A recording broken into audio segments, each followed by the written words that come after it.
And I want to welcome everyone that's logging in. We're currently sitting at 39 members to the AUSMET Talk 7, the use of protection orders when managing threat behavior. Good, with our guest speaker, Bronwyn Stollards, who is currently a director of LNS Threat Management, which is a threat assessment and management company focusing on workplace violence and threat assessment.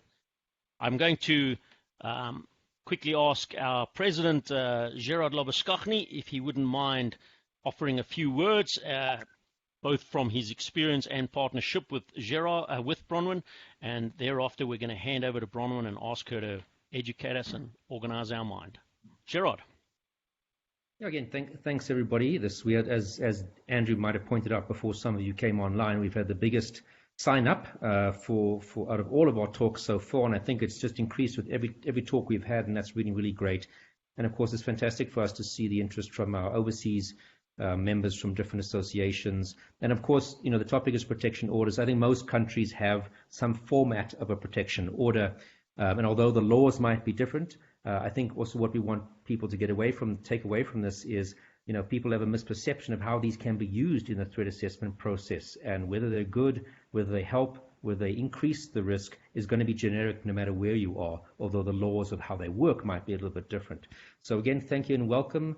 Again, if you're welcome to check us out on our website and of course on Facebook for other things that we post. But if you have signed up for this, you will get notifications from time to time of other things that we're up to. And thank you again for Andrew for emceeing, and of course Bronwyn, thank you very much, and I look forward to hearing all you have to say. And welcome everybody. Lovely stuff. Thank you very much, and Bronwyn, have a lovely day. Thanks. Andrew, my understanding is your camera will turn on if there's a question. So, okay, I can see it's off. Super. That makes sense. So thanks very much to everyone for joining today.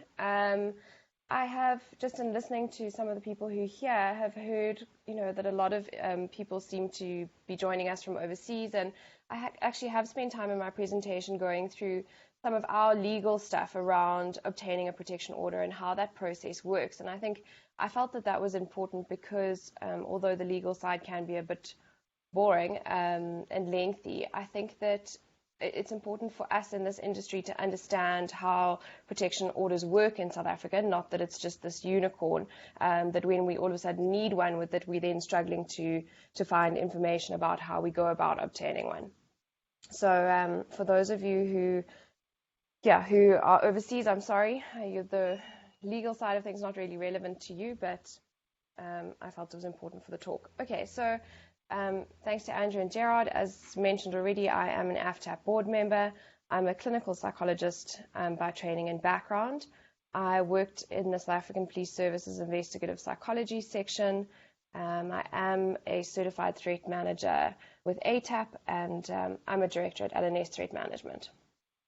So just an overview of what we're going to be talking about today. I'm just going to give a general introduction. I am going to be touching on the topic of stalking. Please keep in mind this presentation isn't a presentation or training on threat assessment in stalking. So I'm just using it as a touch point. Legal aspects related to protection orders. We're specifically going to look at the Domestic Violence Act and the Protection from Harassment Act. How to apply for a protection order, the enforcement of a protection order. Some ideas around decision making when it comes to taking out a protection order, the sort of do I want to or don't I. Concerns around potentials for increased risk for violence, and then as talked about in the topic, the good, the bad, and the ugly when it comes to protection orders. And that's really with reference to what we're seeing here in South Africa, to give you guys an idea of what that looks like.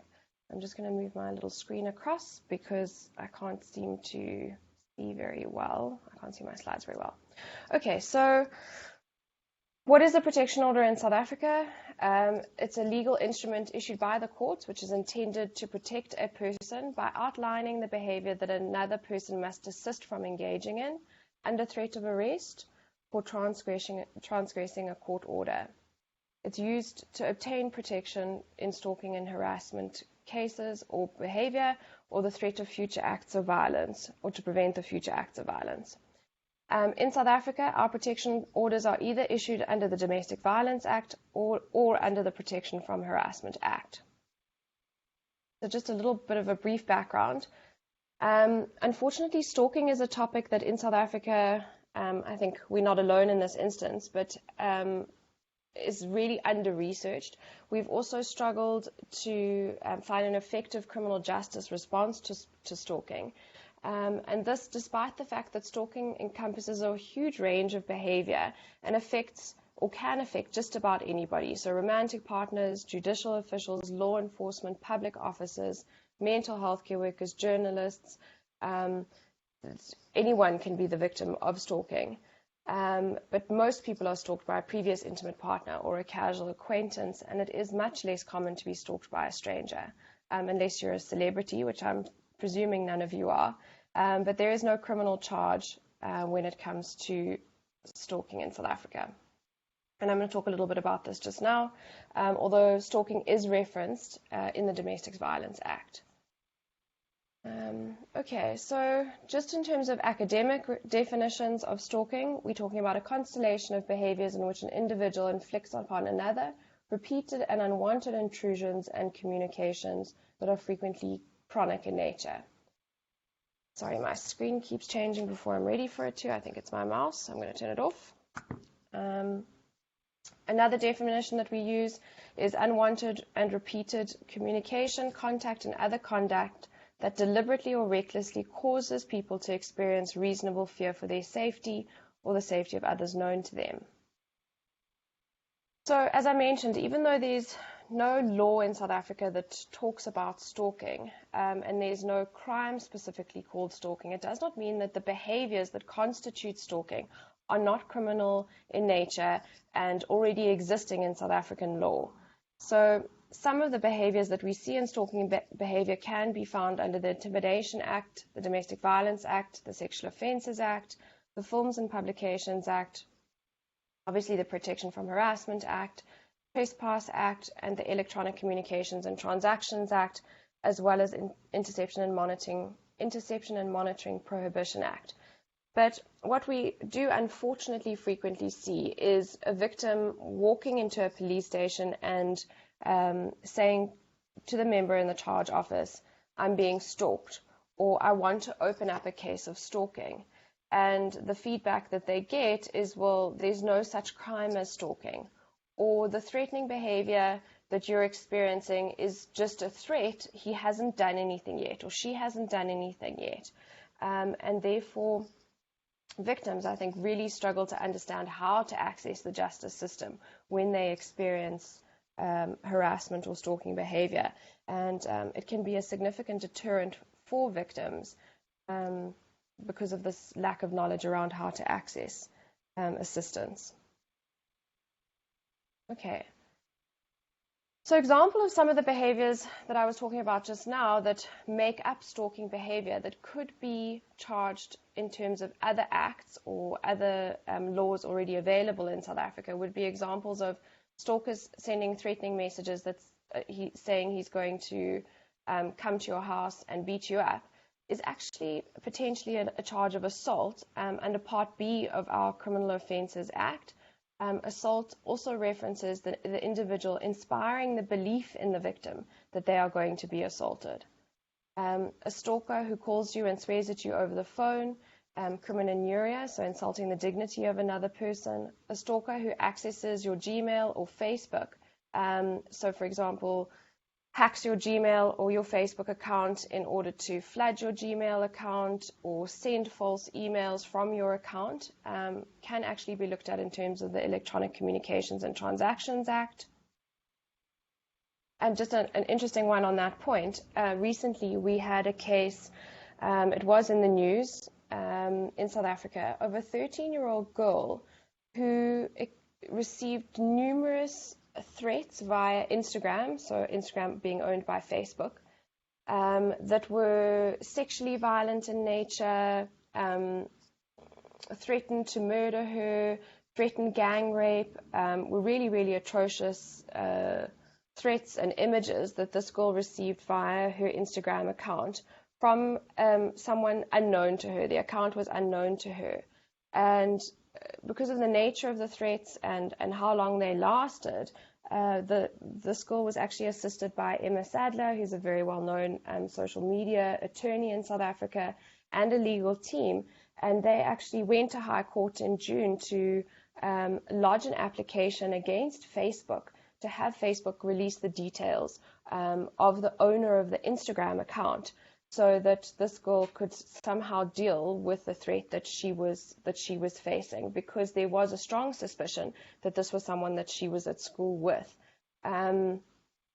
Facebook was, I think it's fair to say, not very cooperative, even in a case like this, and lodged papers as well. And from what I understand, the matter hasn't been heard yet, but is ongoing. So very interesting. So other examples, a stalker who sends, to go to the next slide, a stalker who damages your tires would be malicious injury to property. A stalker who touches you sexually, sexual assault under the Criminal Offences Act. A stalker who sends you pornographic material, also under the Sexual Offences Act, would be exposure or display of genital organs to persons under the age of 18, or flashing. So quite significant potential criminal charges. But with reflection on protection orders and how they're accessed, as I said earlier, in South Africa we can access protection orders via the Domestic Violence Act or the Protection from Harassment Act. The Domestic Violence Act has been around for longer, and protection orders in terms of the Domestic Violence Act have been around for longer in South Africa. So I'm going to start there first and then move on to the Harassment Act, which is newer for us. So the Domestic Violence Act was obviously intended to provide for the issuing of protection orders in respect of domestic violence. And what becomes important when it comes to protection orders is the delineation of the domestic relationship.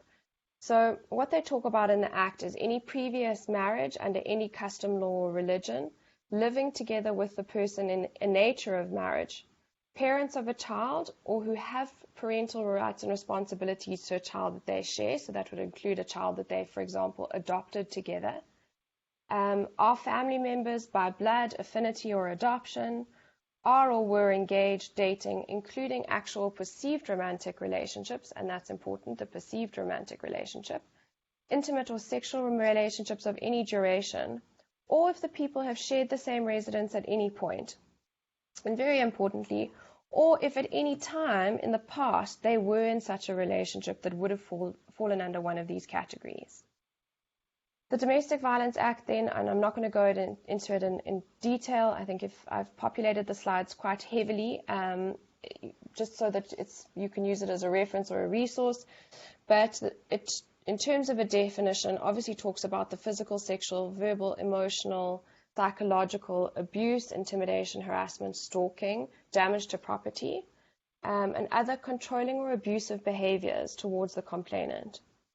It then separately defines harassment and intimidation as well as stalking, and the emphasis in the Domestic Violence Act being a pattern of behavior that's observable. So in 2006, rightly so, the South African Law Reform Commission initiated an inquiry to remedy the concern that was very strong at that point, that stalking at that time was only referenced under the Domestic Violence Act, and therefore was only provided relief to those being stalked or harassed by those who had a domestic relationship with the perpetrator at some point, but did not assist people who were being stalked or harassed by non-domestic perpetrators.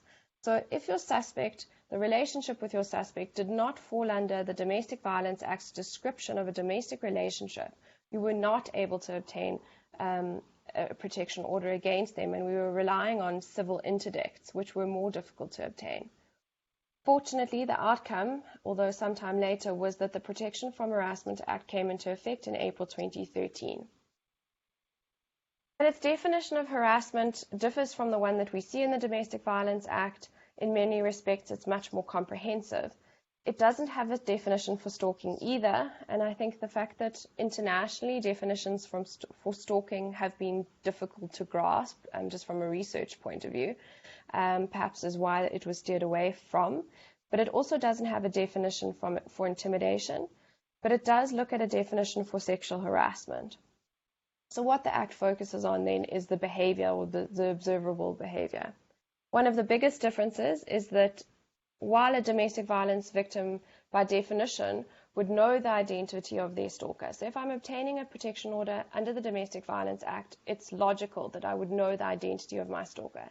The Protection from Harassment Act allows us to obtain protection orders even if the identity of the suspect is unknown to us or the threat is anonymous. It also provisions for investigative assistance or allowances on the behalf of the police in order to assist the victim in identifying the perpetrator. Okay. So includes sections that allow the applicant to request from SAPS and service providers such as MTN or Vodacom, our cell phone companies, and our internet service providers information to identify who is engaging in the stalking behavior. Okay, so it talks about harassment in a lot of detail. It's defined as directly or indirectly engaging in conduct that the respondent or the stalker knows ought to cause harm or inspire reasonable belief that harm may be caused to the complainant or related persons by unreasonably following, watching, pursuing, accosting the complainant or related persons, loitering where they reside, work, or carries out business, studies, or happens to be, engage in verbal, electronic, or any other communication aimed at the complainant or related person by any means, whether or not conversation ensues. That's where you see these barrages of emails or WhatsApp messages or Instagram messages being sent, but there's not necessarily any backwards and forwards between the victim and the suspect. Sending, delivering, or causing the delivery of letters, telegrams, packages, faxes, mail, or other objects to the complainant or related persons. So there we're talking about secondary victims to the stalking. Sorry, Andrew, is there a question? Is that why you're popping up? Yes, Bronwyn, a quick one, and I thought it was just ideal right at sort of this point while you're still doing it. Matthew Jonker posed the question, how would police deal with credible fear? And he states, we often talk about workplace harassment being a victim-centered opinion. The new Gender Violence Act in South Africa is very clear on this. And how are police positioned to deal with the sorts of perceived threats? Or must a very clear criminal act be committed? So that's exactly one of the difficulties. That's exactly what I mentioned earlier, and I'm not one to speak negatively about the police at all, but I will say that there isn't anything in place for that. So despite how terrifying the behavior might be or how scared the victim really is, unfortunately, the answer that you're going to get at the police station generally is going to be, if you're looking at a helpful individual at the police station, let me assist you by taking your statement or making an affidavit, and then assisting you with going to the police station, giving you going to the courts to obtain a protection order. There isn't a bridge between explaining to victims the risks that come with instituting protection orders, and there also isn't, to my knowledge, any referral system. So it isn't a case of, look, let me refer you to this unit or to this group of people or to these social workers who can help manage some of the anxiety or the fear that a victim experiences. And then, again, so in isolation, if you're looking at behaviors that may have occurred, things like damaging to a vehicle or swearing at the victim, or sometimes innocuous things, delivering flowers to the victim's work. We've had cases where a woman went to the police station and reported a number of behaviors that the suspect had engaged in, and the response was, well, clearly he still loves you and you should give him a chance. So, not really an understanding of looking at these behaviors collectively, and that it's the victim's perception of fear that we should be looking at, not just the behaviors in isolation. So I hope that answers your question. Thanks. Okay. Thanks, Bronwyn. So sending, delivering, or causing the delivery of letters, telegrams, packages to the complainant or related persons, as I said just now, there the Act is talking about secondary victims of the stalking, which is quite nice to have in the Act, or leaving them where they will be found, given to, or brought to the attention of the complainant or a related person.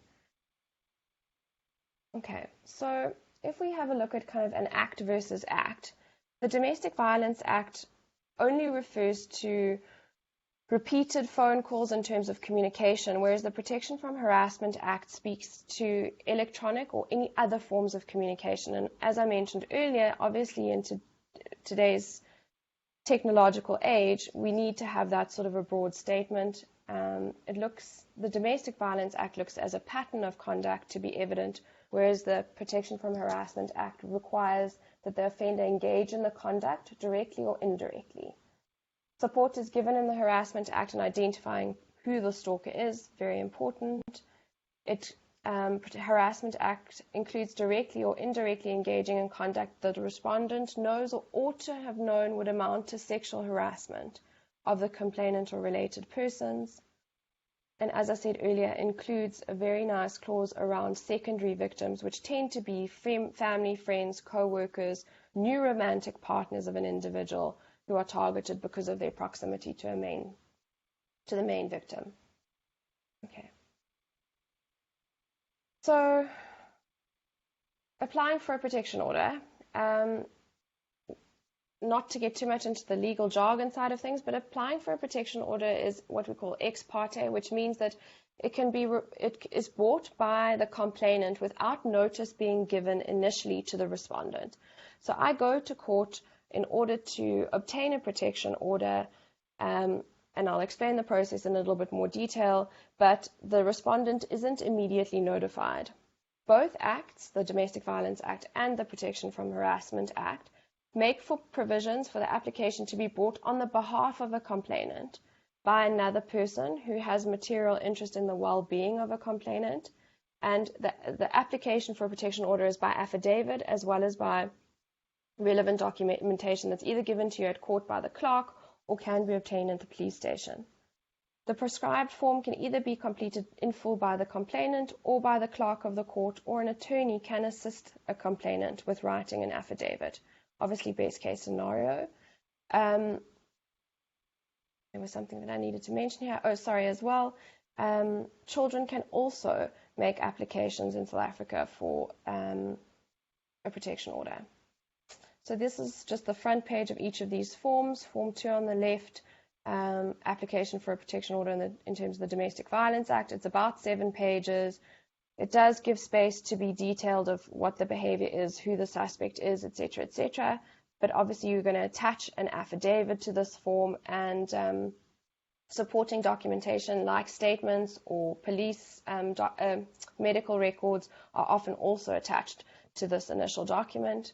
The one on the right is the application in terms of the Harassment Act. It's much longer than the Domestic Violence Act, and in there you'll see it does actually give space for information as to whether the suspect is known to you or whether the suspect is unknown to you, and whether or not you would require assistance in terms of tracing the suspect.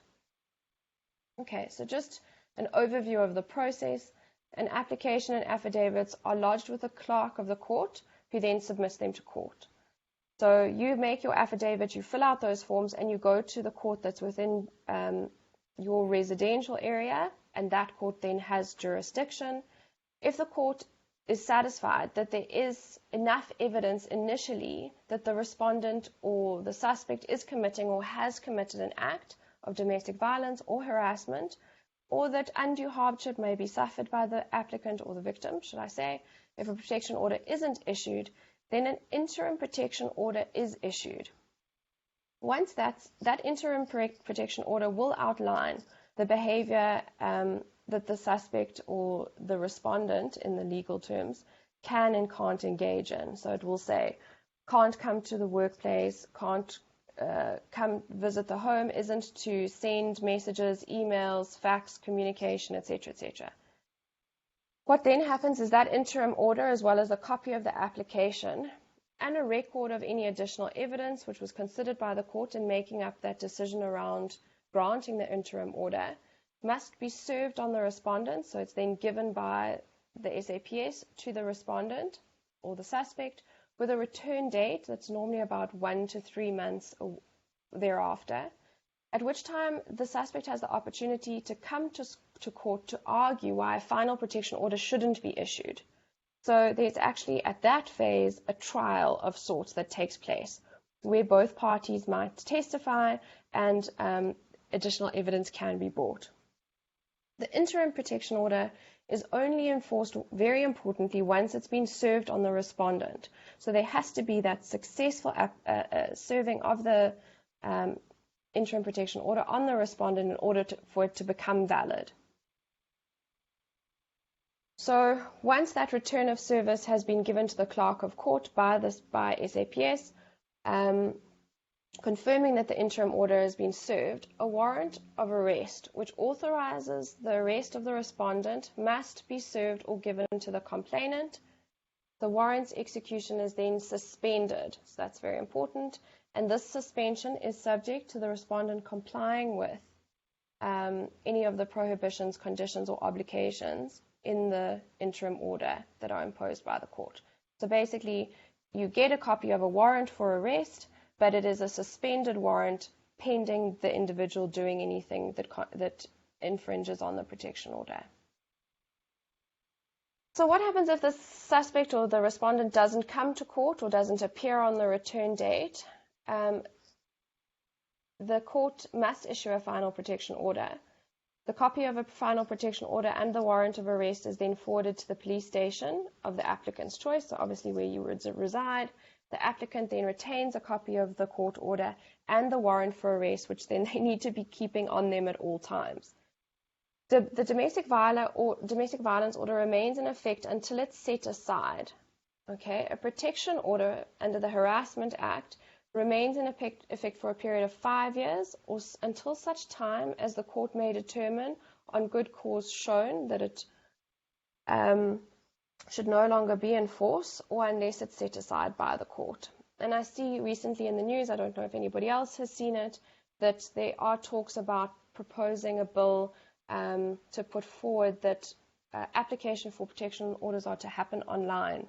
I'm not sure how that's going to work, but obviously at the beginning stages of thinking around that.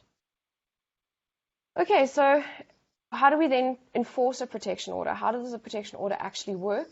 The respondent, should they contravene the interim... Yes. Sorry, before you go into enforcing, there was a question with relation to the Harassment Act, which I think you might be able to offer some insight into. So Des Chetty asked, kindly advise what protocols, if any, are available when a person that resides in Europe, for example, harasses a person in South Africa.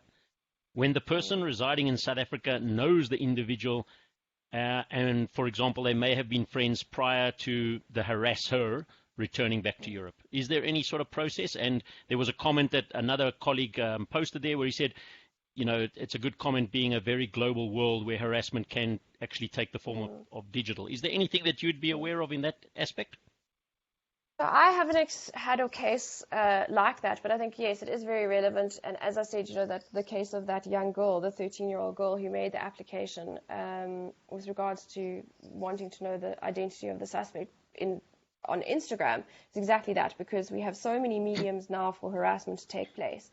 I'm going to ask if Prof is still online, if he's had a case like that, but I would think that there would need to be it would have to be guided by the courts and whether or not, because obviously a protection order here is not going to be enforced in Europe. So there would need to be some sort of mutual legal assistance in that regard, but I have no idea how that would work. Yeah, perfect. And Gerard's here. Gerard, do you want anything to add? Yeah, I think the way the protection order is written here, jurisdiction-wise, it's only applicable in South Africa, in the Republic. And of course, the fact that the person has to be given that opportunity to appear in response on the return date to argue why it shouldn't be granted. So no, but I do think that what I would recommend if that type of situation is happening is if that person's behaviors did qualify as a criminal act also, you know, the verbal threats or whatever he's doing, to open up a criminal case here and then hopefully SAPS approaching the police in that jurisdiction to say we have someone who's engaging in this behavior.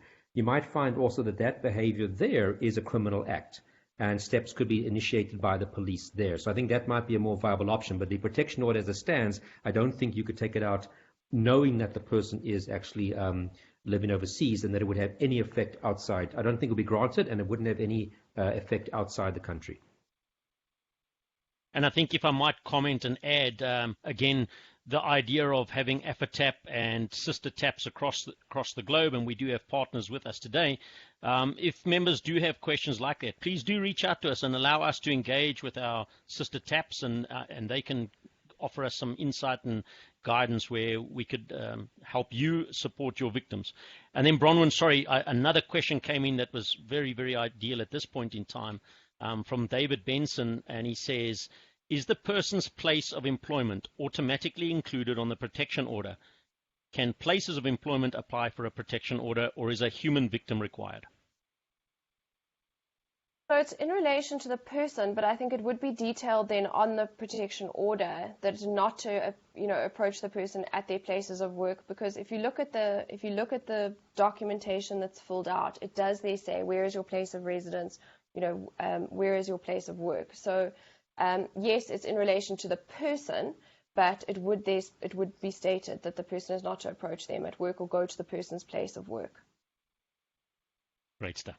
Thank you very much, and please go ahead. Okay. All right. So, okay. Enforcing a protection order. Should the respondent or the suspect contravene the interim order or a final protection order that's been awarded, the complainant then hands the warrant of arrest together with an affidavit detailing the incident that's taken place to a member of the police. So obviously now, if the incident is happening at this point in time and the suspect is at my house and I phone the police, I'm going to give them my court order, my protection order, and then at a later time I'm going to write my statement about the incident. SAPS then either have the option to arrest the respondent, or particularly obviously if it looks as though the complainant may suffer imminent harm as a result of the breach of the protection order, or deliver in person a written notice to the suspect, calling on them to appear in court on a specific day on the charge of contravening the terms of the order. So this charge is dealt with as a criminal matter, separate from the civil proceedings that are held in relation to the protection order. So in terms of the Domestic Violence Act, the penalty for contravention would be punishment for contravening any prohibition, condition, obligation, or order imposed upon conviction are a fine or imprisonment for a period not exceeding 5 years. So under the Domestic Violence Act, if you have a protection order, the person can be sentenced to up to 5 years in prison, as well as have to pay a fine. Under the Harassment Act, the magistrate will decide which of those two are to be applied. And obviously the magistrate then at their own discretion would decide on the amount, should there be a fine. Okay, so I did then a depiction, so kind of ABCs. In terms of applying for a protection, yes. Bronwyn, sorry, before we go into great question came in from Matthew when you were talking about the enforcement. And Matthew asks, what authority do non-formal policing stakeholders, such as community policing forums, private security, and even individuals, have to enforce protection orders? Would a protection order allow a complainant to engage a private security or a citizen to effect a citizen or containment? Sorry, I didn't hear the last sentence. Can you just say that again? Certainly, the last one was, would a protection order allow a complainant to engage private security or a citizen to effect a citizen's arrest or a containment? So I think it's very unlikely. I mean, I think that appointment of a personal security would be, for the security at the time should there be a risk for violence or imminent threat towards the person. But in terms of any of the legal side of things, it would have to be lodged by SAPS because of it being a legal process. And as I said, it becomes a criminal investigation. So that would have to be done by the police. Executing an arrest, I can't say. I'm not sure I would go that route. I think one uses one's discretion unless there's an imminent threat towards the victim. It is a process that has to be carried out by SAPS. Excellent, Bronwyn. Thanks so much. Okay. So I'm not going to go through this all again. It's basically just an ABC on how the protection order works. Okay, so very importantly, then what is the decision-making process around obtaining a protection order? Because at the end of the day, we all have to be cognizant of the fact that a protection order is only a piece of paper, and it's not a safety strategy. It's one tool that can be used as part of a larger threat management process, but really shouldn't occur in isolation.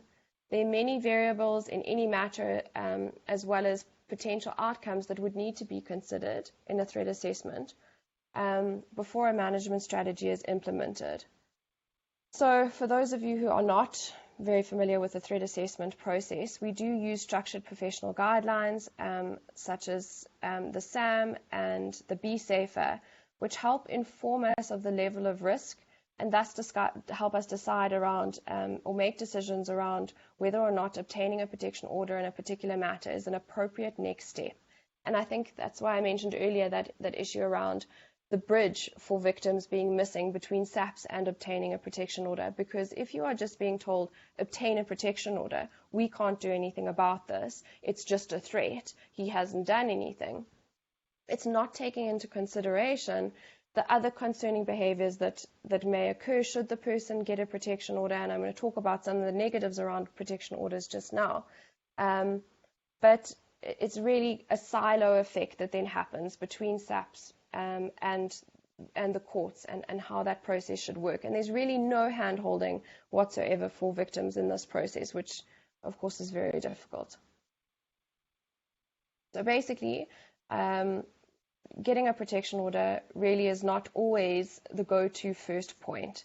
It is a useful tool, but there needs to be a proper threat assessment conducted in order to understand how the process will work should one decide to get a protection order. And of course, there are certain situations, for those of you who are not yet very experienced on the threat assessment side of things, in which we know that obtaining a protection order can cause or create an increased risk for violence towards the victim. So certain situations and phases in stalking and domestic violence cases or in harassment cases have been identified as times of heightened risk with regards to the safety of a victim. So just really, as I've listed some here as a brief overview that one would need to think about. Obviously, you would want assistance doing a proper threat assessment, but time for periods during domestic violence cases in particular where there is an increased risk for violence, following an intimate partner separation, if the victim is entering into a new relationship, so we're talking about when we might see these spikes, if there are contact and residency disputes regarding the children or custody disputes as it used to be known, after the suspect is released into the community, had there been a period of incarceration, after legal action of any kind, such a protection order is taken, or, for example, in civil cases with the contact and residency disputes, if legal action is continuing. Loss of employment by the suspect is always concerning, not only because it creates financial stress, can impact mood, but also because it gives our suspects a lot more time to engage in this sort of behavior, their stalking behavior, which if you are stalking someone consistently, can be quite time-consuming. If we are concerned if there are prior criminal convictions, a history of substance abuse, if there is a prior history of sexual intimacy with the victim, we are more concerned about potential for violence. And of course, if there's a history of violence or physical damage to property, we are concerned about that occurring again in the future. Okay, so let's just think about the positives and negatives. So the protection orders for us should allow or do allow, to a large degree, ease of access to the courts for the public in order to be given relief from domestic violence or harassing behavior. The Protection from Harassment Act, as I mentioned earlier, really opens up the obtaining of protection order to people who are receiving anonymous threats or who are receiving harassing behavior outside of that definition of domestic relationship. An interim order, so the fact that you go to court, the other party doesn't yet know that you are engaging in this process of getting a protection order, the giving of a protection, or the interim protection order, actually gives that immediate relief or that immediate security, let's call it that, that once the party is made aware that you have engaged in this process and you're trying to get a protection order against them, there is that interim protection order already in place. So should they decide that they're really angry at you for going this route, that interim protection order does provide some safety. As I said earlier, the protection orders now are really aimed at assisting the public. The applicant, therefore, doesn't need legal representation. The Act talks about may have legal representation. So really trying to open this up to people to encourage them to come forward and to engage with the legal system. You don't have to open a criminal case. Unfortunately, because of lack of awareness and media around how people can obtain protection orders, the go-to place for victims is still to go to the police station. But the reality is that you don't have to open a criminal case or go to the police station. In protection orders, the police should only really be involved in serving the interim order and if the person transgresses the order. As Gerard mentioned, any protection order is enforceable throughout the whole country, not just in the jurisdiction that it was granted.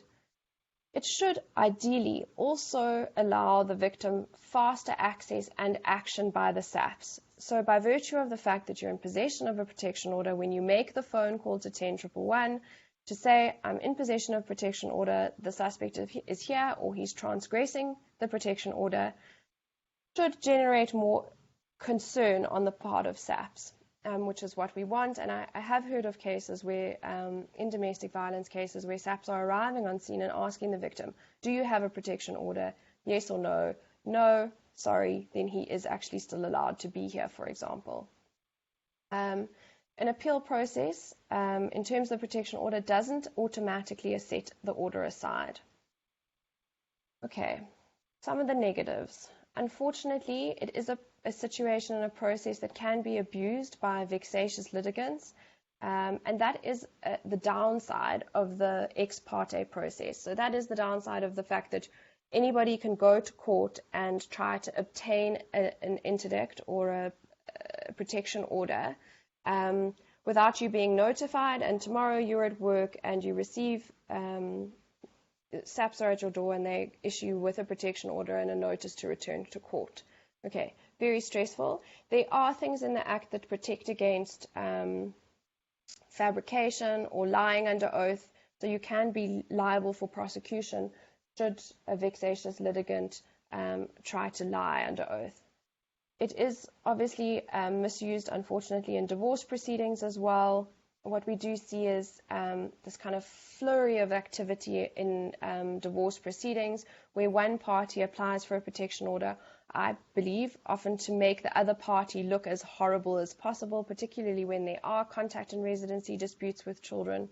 But what we are seeing is that when an interim order is being granted, it's being granted to the parent and not to the children. So very seldomly have I seen cases where during divorce proceedings, the mother, unless there's direct threat or abuse towards the children and significant evidence of that, the interim order is awarded to the parent, normally the mother, for example, but doesn't include the children. And that's, I think, an attempt by the magistrate's court to not step on the feet of the family advocates and the family process that needs to happen. Victims, of course, often withdraw and breach their own court orders or protection orders for various reasons. They change their minds about the suspects. They want to give them another chance. They can do things like breach the order by seeking contact with the individual. So our victims do sometimes do interesting things. Unfortunately, though, magistrates as we know in South Africa, are not trained in threat assessment, but there does seem to be, just from our side and experience, some concern around the decision-making process or the criteria around awarding protection orders and decisions around what the level of risk is. So I've had cases, as I said, in contact and residency disputes and divorces where one party is getting an interim order. but we've had other cases where we're really concerned about the behavior. We had one case last year. It was an ex-intimate partner of an employee of a bank, and the suspect had started to come to the workplace of this woman to try to engage her. And there was a long history. There were 2 previous suicide attempts. In one attempt, the suspect actually got into the vehicle with the victim and slit his throat with a knife in the car in order to try and commit suicide. There was an attempted murder charge, arson investigations after he tried to set the house on fire with the victim and the children inside. He'd made numerous death threats. He tried to hold her hostage. And in that case, she had previously gone to the police and opened up cases against him for these things. But she also got an interim protection order, which she then withdrew once she felt he was doing better, and definitely, I think, at times felt sorry for him and wanted to restart the relationship. And she was very much assisted with her affidavit, with filling out the forms, both by the bank and by us. And the magistrate didn't, based on a history like that, did not award an interim protection order. So what happened was that the magistrate issued a required return date for both parties with no interim protection order in place. Now, obviously, you can imagine our concern around that.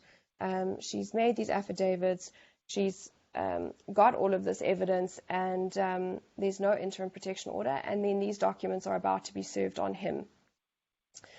So the matter was then postponed a number of times because although the suspect was appearing in court, he kept saying that he did want legal representation. And as I said, we say the Act says may have legal assistance, and it was postponed on a number of occasions because his attorney wasn't present. Eventually, then, when it did get to the point where there was a hearing around it or a trial, the magistrate then at one point didn't want to take into consideration the behavior that had occurred by the suspect prior to the initial protection order application. So, for example, the one attempt of suicide in the car with her and setting the house on fire, etc., etc., the magistrate only wanted to look at behavior that had occurred by the suspect after that protection order, because she said that she shouldn't take it into consideration because obviously the victim wasn't very worried about that previous behavior if she withdrew the protection order for that initial protection order. Obviously for us that's very worrying because we look at the behavior holistically as well as a timeline and the chronicity of the behavior. And also we take into account the fact that the psychological variables around why a victim withdraws an interim protection order or doesn't push ahead with it. So we, fortunately, eventually in that case, a protection order was issued.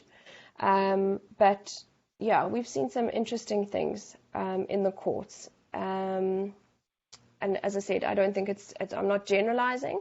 There are cases where we're seeing them being, applied for and brought appropriately, but we are definitely seeing cases where we are left worried about the process. Okay, so the court sometimes doesn't issue an interim order, as I said. The court staff, unfortunately, victims, have said, but they were rude or they were unhelpful. I was turned away from the police station.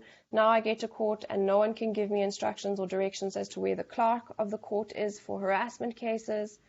So just cases of victims really being sent from pillar to post and not being supported, unfortunately. Multiple return dates for the protection order hearing also means that this victim can expect to be off work for numerous periods of time, having to request to take time off, and that can also, of course, have financial burden on the victim. We know that there's definitely not a lot of communication by employers to employees that should they be applying for a protection order or should a protection order be granted, that they be notified of that as the workplace. There are definitely not policies in place like that. There's still very much this thinking around, well, protection order, because of my abuse of ex-husband or my abusive ex-boyfriend is a private problem and therefore shouldn't be brought into the workplace. And of course, the opposite is true. We worry very much about the potential for workplace violence as a result of spillover from a domestic relationship. And we also know that the workplace is one of the places in which a suspect knows a victim is going to be, and therefore will attempt to phone or contact the victim at work. We have also, of course, heard of cases where, unfortunately, police haven't responded timeously enough when a protection order is transgressed. Protection orders can give a false sense of security, and as I said earlier, a protection order does not make you bulletproof. There are certain procedures and things that would need to be in place to support a protection order being in place. It's not the protection order itself that protects you. Most stalkers or harassers, as I said earlier, are angered when they hear that a protection order has been taken out, and they are, for a period of time, we can expect that at least temporarily the risk may be increased, or the risk for violence or concerning behavior on the part of the suspect may be increased when they are notified about the protection order being issued. And what is in place to assist the victim during that phase is very important. And what is your victim's awareness like? Is your victim aware of these types of things? Very important. For stalkers who don't feel the consequences of a protection order, for most of us law-abiding people, the thought of a protection order, an interim order being issued against us is very alarming. But for your psychopathic individual, your antisocial personality disorder, for very angry, disgruntled ex-partners who intend to commit, a homicide-suicide, they are not worried about an interim protection order being instituted against them. The protection order and the interim protection order is really saying, hey, bud, step in line or else. And if you're this guy or the woman is not worried about the repercussions of breaching this interdict or the protection order, they're not going to abide by it. And we also then have to consider, your suspect who may be mentally ill or who may be delusionally fixated on the victim, also not going to be deterred. Andrew. Bronwyn, Toti asked a quick question there on one of your comments. You said most stalkers, when you say most stalkers are angered, do you have any studies from South Africa how often this happens? For example, any percentages? Has anything been done like that?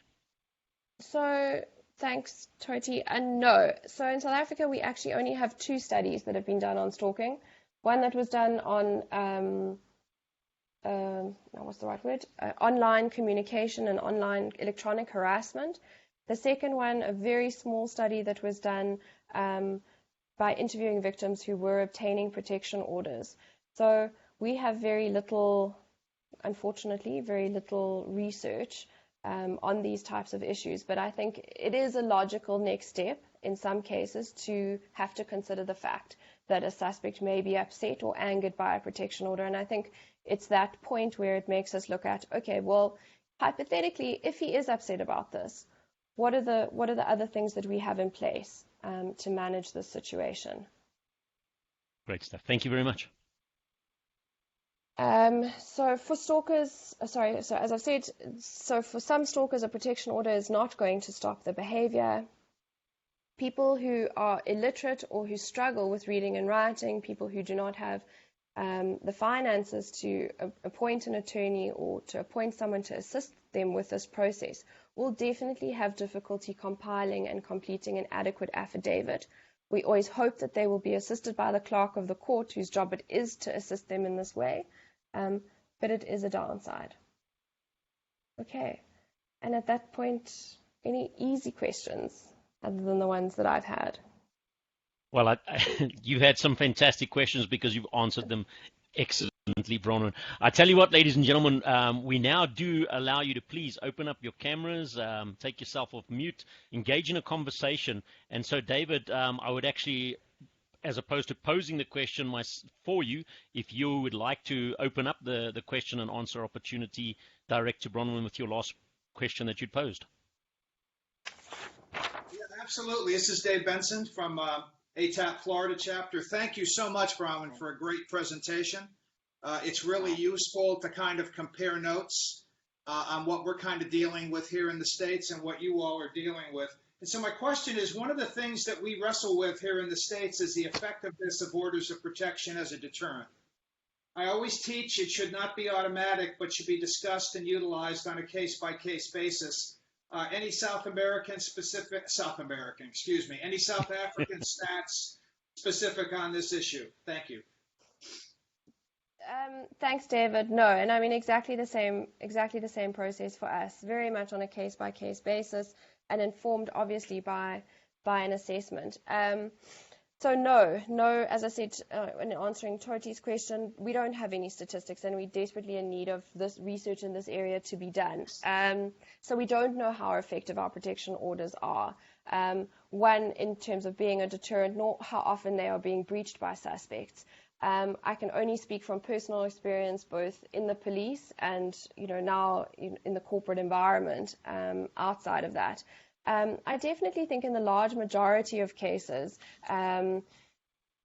once a protection order has been issued, the suspect tends to quieten down. I can't off the top of my head think of cases where the suspect has continued to harass or engage in behavior of concern after the protection order. It does seem to work as a deterrent. But, in cases where it's not working, and I can actually think of one case that comes to mind still while both Gerald and I were at SAPS, where it's not a deterrent, results in, often in intimate partner murders, unfortunately. So there is that serious, that heightened escalation. Where the suspect then continues to stalk to find the residence of the victim and then to murder them. And I think that is very sad that we kind of dealing with those two polarities, really. But the reality is we need to do the research to understand it better. And I think if I can just add, David, to Bronwyn's comment, in South Africa, in Africa in general, the understanding of threat assessment and management is totally unrepresented. It's very fledgling here. In fact, on the continent, we've only got 2 certified threat assessment professionals, being Bronwyn and Gerard, and that, hence why we launched the TAP, to actually raise awareness and create the understanding of why threat assessment and management should be holistic and should exist within the industry and professional bodies in Africa. Yeah, thanks very much. Appreciate it. And a great presentation. Thanks. Taryn, I see you came on. Do you have a question for Bronwyn? I do, yes. So I'm not dealing with a case, but have been asked about a case where the woman has a delusionally fixated ex-husband or is in the process of divorcing him. Obviously, the protection order hasn't helped at all. He has returned and been violent. What would you suggest is the next step? Like, where should I recommend this woman get assistance? So, sorry, Taryn, and I don't know your background, but, if we're talking about things like delusional and fixated, we're starting to hedge towards the mental health side of things. And it would definitely then be, from our side and experience, if there is behavior that's criminal or if he's breaching the protection order, that then needs to be a referral in terms of the Mental Health Care Act, that he then needs to, if there are such serious mental health issues, there needs to be a referral to Wes-Koppies or Sterkfontein for there to be an assessment. So, does there need to be some sort of treatment of the mental health difficulties? But, it does then get very difficult when the suspect is not desisting. And we do see cases like that, where, yes, hypothetically, he's not really going to go away. But what you do find then is, unfortunately, there tend to be period of times where it's quieter. The suspect quietens down for whatever reason. Maybe they're in a relationship or they are on their medication and doing better. But as soon as there are other triggers like loss of job, not taking their meds, or the wife, starts dating someone, the behavior undoubtedly normally starts again. But what you would hope for then is, if he is continually breaching the protection order, that he then is arrested, and that imprisonment is then the penalty put forward by the magistrate. Bronwyn, to add to Taryn's question, would any of the safe sorry, I've just forgot the exact word. My mind went to mush there. The ability to assess the risk using one of the preferred models, would any of them be of value for Taryn? Sure, Taryn. Sorry, and as I said, I don't know your background, but I think a good threat assessment would also help us think about what other management processes there might be that maybe haven't been identified yet that also desist or get the suspect to desist from engaging in the behavior that he is. So, if you are happy to do it, I'm happy for us to have a chat after this offline and let's, just think about the threat assessment process and what else could be done. I would appreciate that. She is in KZN though, which I don't know if that's problematic. No. Or not. No. Great stuff. So will you pop me an email? Did you? Sorry, I did respond. Perfect. And will you pop? Yes. Can you hear me? Okay. Yes, will you just pop me an email, Taryn? Sure. Yes, I will. Okay, cool. Thank you. Perfect. And Taryn, based on that, I'm presuming you have Bronwyn's email address. If not, you're welcome to go to the AFATAP website and you can find a contact link for her there. I will do that. Thank you. Awesome. We have another young lady, and apologies, but your name hasn't popped up with your camera view. There's a young lady, I think she's listening to us on her cell phone, and you're smiling, so that's you. Do you have a question to Bronwyn? You're on mute at the moment. Yeah, I will muted myself. Hello. There you go. My name is hi everyone. I'm sorry I came in late for the meeting because I have some baby to take care of. But going through the questions and on the comments, obviously I do understand everything and there's no question at the moment. I really appreciate what FATAP is doing for all the members and everyone who's interested in stress assessment. I'm from Nigeria. My name is Endurance Peter.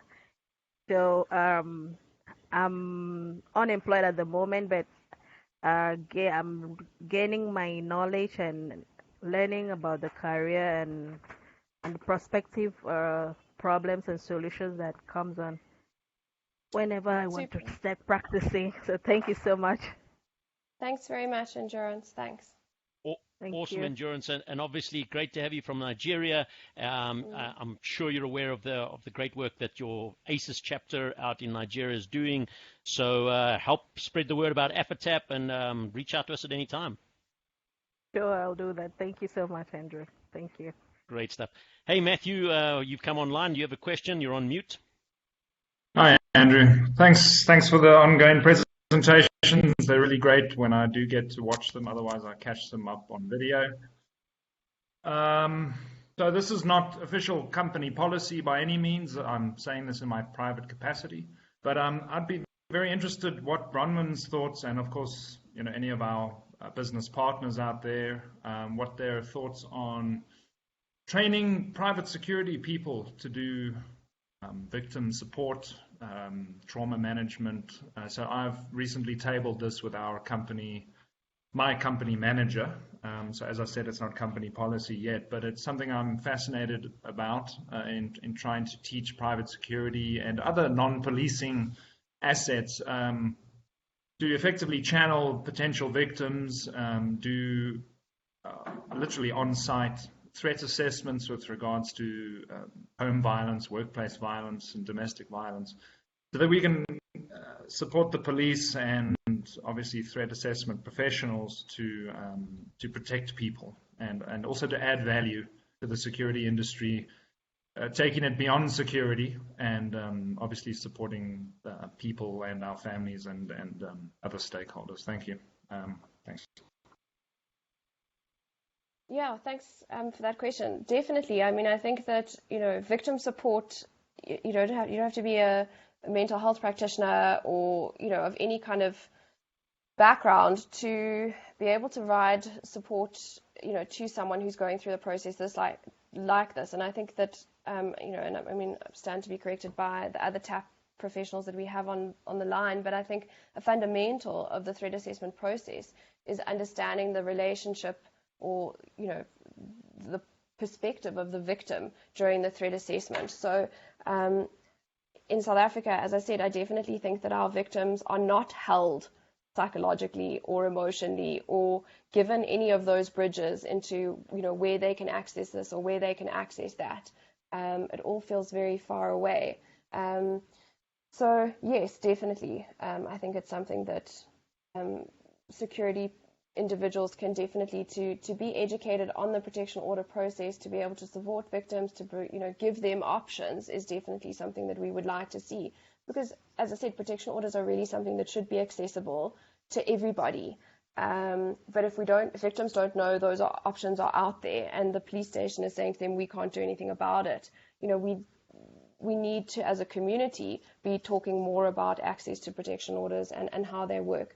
From a threat assessment point of view, yes, we would love people to be more aware of the significant risks that are often posed in domestic violence cases, and I can just brings to mind during my time at SAPS, and I see it now even after the fact, how many domestic violence incidents that SAPS members report to that turn violent, where SAPS members are injured or killed because of, I really think at times a lack of awareness of how domestic violence situations can develop, how victims present during domestic violence situations, and really what to be listening for. What do we need to listen for in the narrative of the victim or what the suspect says that, we can tick those boxes and say, okay, we need to be worried about this woman or this man, and the other person needs to leave the premises until such time as, X, Y, or Z. So, yes, I think awareness is key.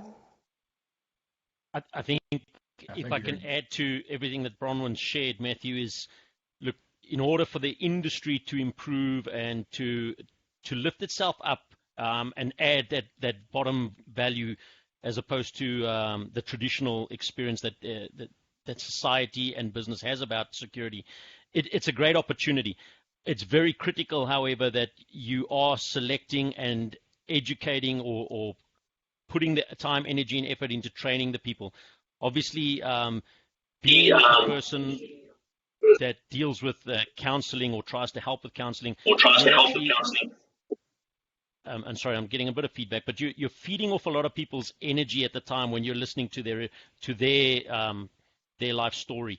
And if you have someone that's very that is an empath, so someone that's got a very empathetic nature, they could actually start being negatively affected when they're trying to be a path of counseling. So it's a great idea, but it's critical that training and education, so it's not seen as wow, here's a quick win and the security industry could generate some revenue of creating this capability, but rather that they truly want to see the value of uplifting and helping the broader industry, but also society. So keep that in mind for your business thought there. Great idea that you shared, though. We had Sita Basile, and apologies, I'm hoping I got your name right there, Sita Basile. You've come on the line. Do you have a question? Yes, you've got my name correct, but you can also refer to me as Gugu. I hope you can hear me now. We've got you, Gugu. Go ahead. What's your question? Thank you. I'm a psychologist. I'm based in KZN in South Africa. And I wanted to just get, Bronwyn's thoughts, and I'm wondering if this maybe is part of the work that the threat assessment professionals do, of actually, I don't know, helping or working with South African police services, because sometimes they are the weakest link, sorry to use that expression, but it almost feels as if they are the people that don't actually have the necessary information to assist people when they come and they need this kind of help. Making an example for domestic abuse victims in particular, where they actually get discouraged by the South African Police Service stations that they go to from opening a protection order, and they get warned that usually that might actually aggravate the anger of the person that's actually threatening their lives. And so it kind of leaves everyone in a rather helpless state, because that's where they're supposed to be getting help. And this is experiences that we've had with both male and female patients, with female patients being told, he's going to be more aggressive, so you'd rather not do that, or with male patients getting laughed at and, kind of getting a really unpleasant feedback that that's something that you should be resolving as a man. So I don't know what your thoughts might be in that regard, or how we can then help people to escalate these kind of problems if they're experiencing challenges at their police station, because then it becomes really difficult for them to just go walk into a court, for instance, to get the help without the affidavits. Super. Thanks, Gugu, for the question. I think that, yes, I agree with everything that you've touched on, and also just to comment that I think we have to keep in mind how overwhelmed our policing system is, and that, I think sometimes domestic violence or stalking and threat assessment just fall outside the scope of, if you're dealing with cash and transits and murders and, hijackings and house robberies and all of these things tend to get dropped by the wayside as less concerning behavior, or behavior where, SAPS members don't feel comfortable that, they're knowledgeable enough to deal with it. So yes, I think that ideal situation would be that SAPS members, and I don't know if any of my international colleagues can comment, but would be that at basic training, one of the modules that are studied by SAPS members would be threat assessment in domestic violence cases, how to refer people for protection orders. I definitely think that at this point it doesn't happen, but it's possible for them to employ some sort of a triage system where, you have community counselors and support systems at the police station. We could, even as psychologists and professionals, be banding together and reaching out to them to say, look, at the CSC, which is your community service center in the police station, refer victims of domestic violence or who want to get a protection order to this psychologist or counselor. And, we could even have printouts of what the process would be to obtain a protection order, things that they can expect. Just that initial debriefing from a lay counselor, may be sufficient to help women access the justice system. But again, ideal situations, I do think it would be difficult to implement. But yes, we don't have enough community support for women going into police station. And the other important thing that you said, which I didn't pick up on, but is very important, is that yes, male victims of stalking experience almost worse repercussions, or feedback from family members, from friends, from the police station. And to be honest, cases of stalking perpetrated by female suspects are some of the worst cases that I saw whilst at SAPS. So it is a very difficult situation, but it's not unsolvable. Great. I want to make a comment there before I do, Gugu, and apologies for interrupting you there. I do see we're losing a lot of people now. I would just like to remind everyone that to please do keep following us via our AFATAP website. Definitely sign up and become a member and get access to some of the resources. But our next AusMet talk, which will be AusMet Talk 8, will be at managing threats against public figures. And that'll be on Friday, the 2nd of October at the exact same time. So if you do have to drop off, please remember to keep looking up at our website. That's www.afatap.africa, and make sure you get aware. With regards to your question, Gugu, I would like to add on to the feedback that Bronwyn shared. And I think we're all aware in Africa, well, in South Africa and in Africa, that the violence and sort of some of our societal norms where we do have a more male-orientated or traditional machismo does cause us problems. And historically, it hasn't been nicely addressed either at government or regulatory level or as a society.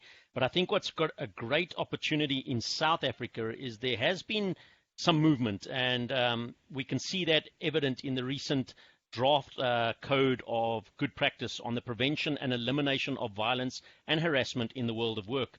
Now, just with a document like that the government has now gazetted and is open for comment, it says that there is opportunity for improvement. And if you haven't had a chance yet, Gugu, please do log into the website, the AFATAP website. We've got the draft code available there for you to read.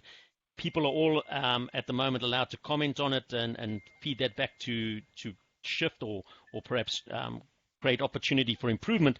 But you could see some of the stuff that's being written, and you could already start creating awareness by using it. And the fact that you're with us today is exactly how we're driving those small changes. So it was a great question, and I hope that little thought helps. The draft of code of good practice on prevention and elimination of violence is available on the Government Gazette website. It's available on AFATAP's website, and we'd love you to either comment yourself or share your comments with us, and we as an association can lead the conversation back to government and see if we can help drive more awareness about threat assessment services, both at police level, but even community level. Ladies and gentlemen, are there any more questions? You're welcome to please join in. Bronwyn, it's been fantastic listening and learning from you. I think a lot of the questions that we've got have really shared the experiences from our sister TAPs, both in Europe, Australia, and America. But what I've learned today has made me more aware, and thank you very much for that. Thanks. Thanks, Andrew.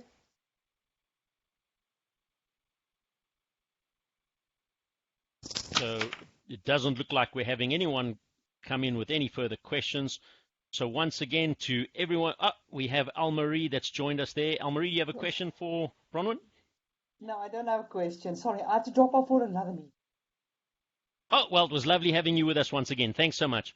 So once again, ladies and gentlemen, thank you.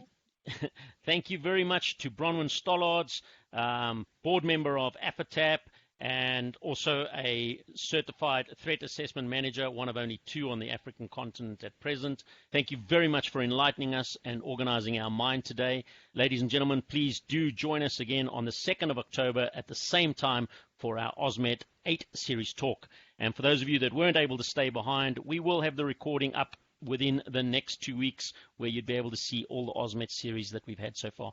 Bronwyn, everyone, thank you once again for joining us today. Stay safe, stay sanitized, and don't share your air.